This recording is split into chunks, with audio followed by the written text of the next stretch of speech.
Pieces करून ठेवलं आणि ह्या साईड मोकळीच ठेवले कारण की ह्याच्यावरून कव्हर करायचे आहे आपल्याला. मी याच्यावर थोडंसं वॉटर ॲड करणार आहे कारण की ते जेणेकरून म्हणजे त्याच्याशी चिटकल असं.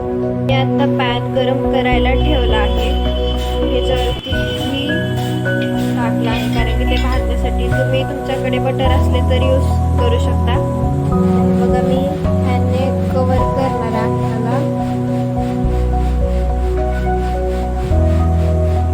आता मी या दोन्ही सँडविचला आहे ना ह्या पॅनवर ते गरम करण्यासाठी ठेवणार आहे. हे ना असं दोन्ही साईडून मस्त भाजून घ्यायचं क्रिस्पी होईस्तोपर्यंत.